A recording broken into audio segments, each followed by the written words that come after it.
everyone, myself Krishna Mohan Noti. I'm a financial planner. Welcome to my YouTube channel Currency Kahani.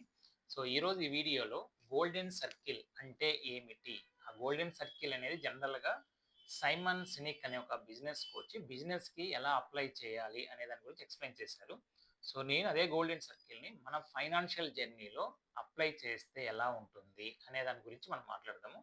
ఇది చాలా important అండి financial గోల్స్లో, financial ప్లానింగ్లో, any financial జర్నీలో ఈ golden circle అనేది చాలా ఇంపార్టెంట్ అనేది నా ఒపీనియన్.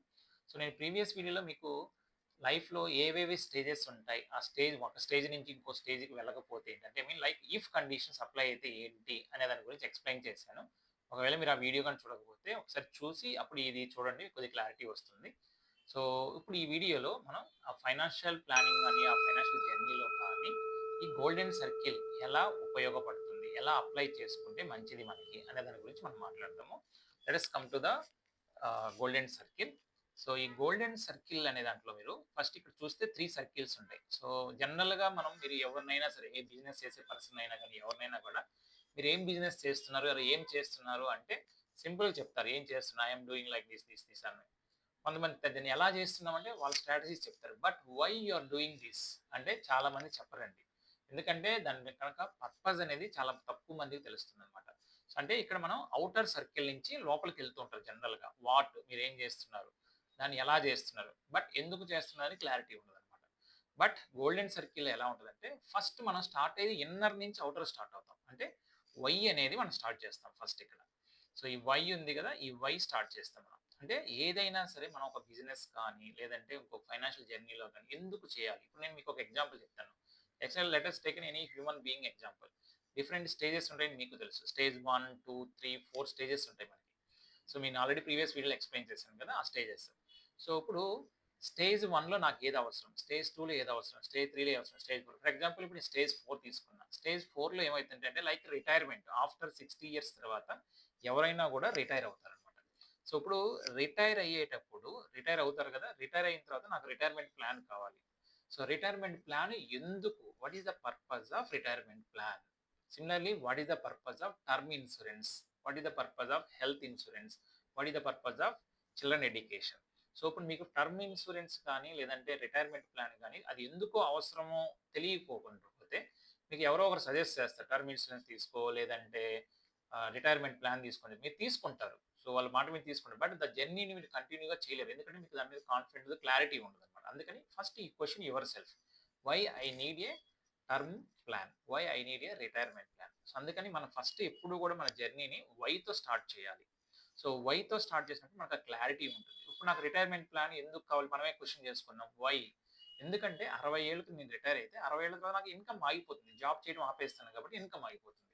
నేను 60 ఏళ్లకు ముందు నా లైఫ్ స్టైల్ ఎలా అయితే నేను మెయింటైన్ చేసుకున్నానో అదే విధంగా మన లైఫ్ స్టైల్ మెయింటైన్ చేయాలి అంటే కంపల్సరీ నాకు రిటైర్ అయిన తర్వాత కూడా ఇన్కమ్ అనేది ఆగకుండా కన్సిస్టెంట్గా ఉండాలి, సేమ్ ఇన్కమ్ రావాలి. సో తక్కువ వస్తే మళ్ళీ లైఫ్ స్టైల్ మారిపోతూ ఉంటుంది. సో అందుకని మన రిటైర్మెంట్ ప్లాన్ని ప్రాపర్గా చేసుకుంటే నా లైఫ్ స్టైల్ 60 ఏళ్ళకి ముందు ఎలా 60 ఏళ్ళ తర్వాత కూడా వస్తుంది. ఇంకా 60 ఏళ్ళ తర్వాత బర్డన్ అవుతుంది, ఎందుకంటే కొంతమంది హెల్త్ ఇష్యూస్ వస్తాయి. సో వీటికి మందులు కావాలి, ఇలాంటివన్నీ ప్లానింగ్ క్లారిటీగా ఉండకపోతే ఇబ్బంది పడతాం. సో అందుకని నాకు రిటైర్మెంట్ ప్లాన్ ఎందుకు కావాలంటే దీస్ ఆర్ రీజన్స్. రిటైర్మెంట్కి ముందు ఎలా ఉన్నా రిటైర్మెంట్ తర్వాత కూడా నాకు ఇన్కమ్ ఉండదు కాబట్టి ఇన్కమ్ కన్సిస్టెంట్గా రావడం కోసం నేను రిటైర్మెంట్ ప్లాన్ చేయాలి. సో వన్స్ ఈ గాట్ ద క్లారిటీ, మీకు ఎప్పుడైతే వై అనే క్లారిటీ కానీ వస్తే దాని తర్వాత నెక్స్ట్ స్టెప్కి వెళ్తాం. నేను ఇక్కడ ఓన్లీ ఒక ఎగ్జాంపుల్ తీసుకుని చెప్పిన రిటైర్మెంట్. అలానే మీరు టర్మ్ ఇన్సూరెన్స్ ఎందుకు అనే వై అనేదాన్ని మీ పేపర్ మీద రాసుకోండి, మీకు క్లారిటీ వస్తుంది. ఇక్కడ రిటైర్మెంట్ ప్లాన్ ఎందుకని మీకు క్లారిటీ వచ్చింది. సో కన్సిస్టెంట్గా ఇన్కమ్ రావాలి, ప్రాపర్గా నా లైఫ్ స్టైల్ మెయింటైన్ చేయాలి. రిటైర్మెంట్ ముందు ఎలా ఉందో రిటైర్ అయిన తర్వాత నా లైఫ్ స్టైల్ని అలాగే మెయింటైన్ చేసుకోవడం కోసం నాకు ఒక ప్రాపర్ ప్లాన్ కావాలి. ఇది జనరల్గా ఒక రీజన్ అనమాట. సో వై అనేది మీకు క్లారిటీ వచ్చింది. ఇప్పుడు నాకు నెక్స్ట్ స్టేజ్కి వెళ్ళాలి. హౌ అంటే హౌ మచ్, నాకు రిటైర్ అయిపోయిన తర్వాత నాకు ఎంత ఇన్కమ్ కావాలి, రిటైర్ అయ్యేటానికి నేను ఎంత అమౌంట్ కార్పస్ని రిటైర్మెంట్ ఫండ్ని ఎంత క్రియేట్ చేసుకోవాలి, దాన్ని ఎలా క్యాలిక్యులేట్ చేసుకోవాలి అనేది మనం నెక్స్ట్ స్టెప్లో వెళ్ళాలి. ఫస్ట్ ఎందుకు, నెక్స్ట్ ఎంత, ఎలా, ఈ 2 క్లారిటీ రావాలి. ఇప్పుడు నా ఎగ్జాంపుల్లో కస్టమర్ ఏది ఒక వ్యక్తి ఎవరైనా ఒక 40 ఏళ్ళు తీసుకున్నాం అనుకోండి. 40 ఏళ్ళు తీసుకుంటే ఈ 40 ఏళ్ళ వ్యక్తి 60 ఏళ్ళకి రిటైర్ అవుతారు అనుకుందాం. 60 ఏళ్ళకి రిటైర్ అయిన తర్వాత సో వాళ్ళకి ఎంత అమౌంట్ కావాలి, రెగ్యులర్గా మంత్లీ ఎంత అమౌంట్ కావాలి, ఆ అమౌంట్ కావాలంటే నేను ఇప్పుడు నుంచి ఎంత సేవ్ చేయాలి, ఎంత అమౌంట్ ని క్రియేట్ చేసుకోవాలి 60 ఏళ్ళకి. ఎగ్జాంపుల్ ఇప్పుడు 1 కోటి రూపాయలు క్రియేట్ చేయాలి. 40 ఏళ్ల వ్యక్తి 60కి రిటైర్ అవుతారు. 1 కోటి రూపాయలు క్రియేట్ చేయాలి. ఈ 1 కోటి రూపాయలు క్రియేట్ చేశారు కదా, ఇప్పుడు ఈ 1 కోటి రూపాయలు క్రియేట్ చేసిన ఒక క్యాలిక్యులేషన్ చేయాలి. 1 కోటి రూపాయలు ఎందుకు కావాలి, 2 కోట్లు కావాలా, 3 కోట్లు కావాలని మనకు ఒక అప్రాక్సిమేట్ మన లైఫ్ స్టైల్ బట్టి క్యాలిక్యులేషన్ ఉంటుంది. సో ఆ క్యాలిక్యులేషన్ చేసి అది ఎంత అని తెలుసుకోవాలన్నమాట. సో ఫర్ ఎగ్జాంపుల్ 40 ఏళ్ల వ్యక్తి 60కి రిటైర్, ఆయనకు 1 కోటి రూపాయలు కావాలి. This is the calculation. అంటే how much corpus, how much retirement fund నాకు కావాలి. సో రెండోది హౌ వచ్చేసింది. ఫస్ట్ ఎందుకు చేయాలి, సెకండ్ది ఎంత కావాలి, ఎలా క్యాలిక్యులేట్ చేసుకోవాలి, ఇది రెండోది. మూడోది ఇప్పుడు నేను 1 కోటి రూపాయలు క్రియేట్ అంటే వాట్ షుడ్ ఐ డూ, ఇప్పుడు నేను ఏమి చేయాలి. సో ఫస్ట్ ఎందుకు, ఎలా, ఏమిటి, ఇది గోల్డెన్ సర్కిల్. ఫైనాన్షియల్లో గోల్డెన్ సర్కిల్ అనమాట. ఇప్పుడు రిటైర్మెంట్ ప్లాన్ ఎందుకు కావాలో మీకు తెలుసు, అది ఎంత కావాలో తెలుసు. ఇప్పుడు దాన్ని నేను 1 కోటి రూపాయలని క్రియేట్ చేయాలి అంటే బై ది ఏజ్ ఆఫ్ 60 1 కోటి రూపాయలు మీరు డబ్బుల్ని క్రియేట్ చేయాలంటే ఏమి చేయాలి, ఏ ప్రొడక్ట్ మనకు కావాలి. మీరు మ్యూచువల్ ఫండ్స్కి వెళ్తారా, లేదా ఫిక్స్డ్ డిపాజిట్ చేస్తారా, లేకపోతే లైక్ ఇన్సూరెన్స్ పాలసీ కడతారా, లేకపోతే మీరు రియల్ ఎస్టేట్లో ఇన్వెస్ట్ చేస్తారా అనేది అది డిపెండ్స్. మీ యొక్క రిస్క్ ఎపైడెంట్ బట్టి మీరు నిర్ణయించాలి. బట్ ఈ గోల్డెన్ సర్కిల్ ఎలా అప్లై చేయాలంటే మనం ఫస్ట్ వై, మీరు చిల్డ్రన్ ఎడ్యుకేషన్ ప్లాన్ చేస్తున్నా, రిటైర్మెంట్ ప్లాన్ చేస్తున్నా, టర్మ్ ఇన్సూరెన్స్ తీసుకున్నా, ఏదైనా ఎనీ ఫైనాన్షియల్ జర్నీ, ఫైనాన్షియల్లో ఒక జర్నీలో మీరు ఎప్పుడు కూడా ఇది నేను ఈ ప్లాన్ ఎందుకు తీసుకుంటున్నాను, what is the purpose of this plan అని గోల్ కానీ ఆ వై అనే క్లారిటీ ఉంటే దాని తర్వాత హౌ ఎంత కావాలి, సో దానికి ఎలా క్యాలిక్యులేట్ చేయాలి, తర్వాత ఆ గోల్ ని రీచ్ అవ్వాలంటే ఏమి చేయాలి, ఏ ప్రోడక్ట్ ని చూస్ చేసుకోవాలి. సింపుల్ కాన్సెప్ట్ అండి గోల్డెన్ సర్కిల్. ఎప్పుడైతే మీరు ఈ ప్రిన్సిపల్ ని అప్లై చేస్తారో ఇన్నర్ నుంచి అవుటర్కి అప్లై చేయాలి. వై, హౌ అండ్ వాట్ అంటే ఎందుకు, ఎలా, ఏమిటి. ఇలా చేసినప్పుడు మీ ఫైనాన్షియల్ జర్నీ చాలా కన్సిస్టెంట్గా ఉంటుంది. నేను చెప్తున్నాను మీరు కొన్ని కోట్లు, వేల కోట్లు క్రియేట్ చేస్తారని చెప్పడం లేదు. బట్ మీరు ఏదైతే గోల్ అనుకున్నారో ఆ గోల్ని కన్సిస్టెంట్గా రీచ్ అవ్వడానికి ఈ గోల్డెన్ సర్కిల్ అనేది మీకు బాగా ఉపయోగపడుతుంది అనమాట.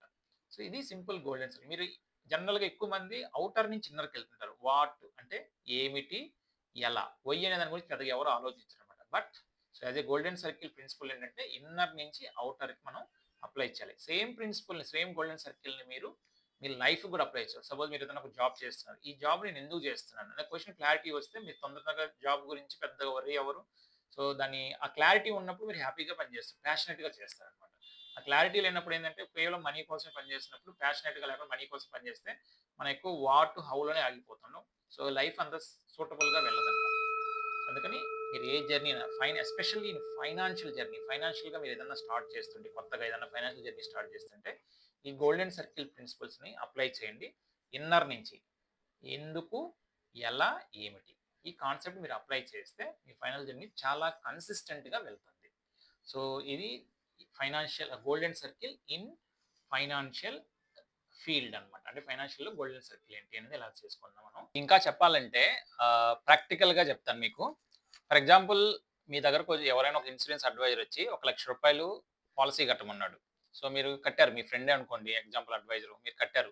కట్టిన తర్వాత ఒక 1 ఇయర్ 2 ఇయర్స్ తర్వాత, లేదా ఒక 3 ఇయర్స్ తర్వాత కట్టిన తర్వాత మీ దగ్గరికి ఇంకో అడ్వైజర్ వస్తారు, లేదా మీరే యూట్యూబ్లో కొంతమంది చెప్పడం, లేదా మీ ఫ్రెండ్స్ చెప్పడం, ఇది చూసుకొని దాని అప్పుడు ఏమర్థమైందంటే అరే అనవసరంగా కట్టాను ఈ పాలసీ. సో ఎందుకంటే ఈ 1 లక్ష రూపాయలు కట్టే బదులు 30,000 40,000 రూపాయలతో టర్మ్ ఇన్సూరెన్స్ వస్తుంది, రిమైనింగ్ 60,000 వచ్చేసరికి మనకి మ్యూచువల్ ఫండ్లో ఇన్వెస్ట్ చేసేస్తే ఇది బాగుంటుందని మీకు తెలిసింది. లేదా రెండింటికి కూడా ట్యాక్స్ బెనిఫిట్ వస్తుంది. కానీ మీరు ఆల్రెడీ 1 లక్ష రూపాయలు కట్టారు. సో ఇట్లాంటి ఇన్ఫర్మేషన్ మీకు తెలిసినప్పుడు ఏం చేస్తారంటే అరే ఫస్ట్ 1 లక్ష రూపాయలు కట్టింది వేస్ట్ అని మీరు అనుకుంటూ ఉంటారనమాట. సో ఎప్పుడైతే మీకు క్లారిటీ ఉంటుందో వై, అలా కాకుండా నేను ఈ 1 లక్ష రూపాయలు ఎందుకు కట్టానంటే 100% ఆన్ బాండ్ గ్యారంటీ కావాలి కాబట్టి అని తెలిసి మీకు కానీ అర్థమై ఉంటే, లేదు మీరు దాని పర్పస్ కోసం కట్టుంటే వాళ్ళు ఎవరు వచ్చినా కూడా నీ గోల్ డిస్టర్బెన్స్ అవ్వదు. అలా కాకుండా మీరు సింపుల్గా ఏదో తెలియకుండా వై నేను ఎందుకు ఇది కడుతున్నాను తెలుసుకోకుండా మీరు కట్టారంటే ఇట్లా మళ్ళీ ఫర్దర్గా కొద్దిగా ఇన్ఫర్మేషన్ మీకు తెలిసే కొంది అరే అనవసరంగా కట్టిన ఫీలింగ్ అవుతుంది. అందుకని మీరు ఏదైనా ఒక ఫైనాన్షియల్ జర్నీ స్టార్ట్ చేసేటప్పుడు ఖచ్చితంగా మీరు వై, ఇది నేను ఎందుకు తీసుకుంటున్నా అనే క్వశ్చన్ మీరు రైట్ చేసుకోవాలన్నమాట. సో ఇదే ఒక చిన్న సింపుల్ ప్రాక్టికల్ ఎగ్జాంపుల్ అనమాట. సో ఇప్పుడు నేను చెప్పిన ఈ వీడియోలో ఇన్ఫర్మేషన్ మీకు నచ్చినట్లయితే నా ఛానల్ లైక్ చేయండి, సబ్స్క్రైబ్ చేయండి, అట్లనే వీడియోని వేరే వాళ్ళకి షేర్ చేయండి.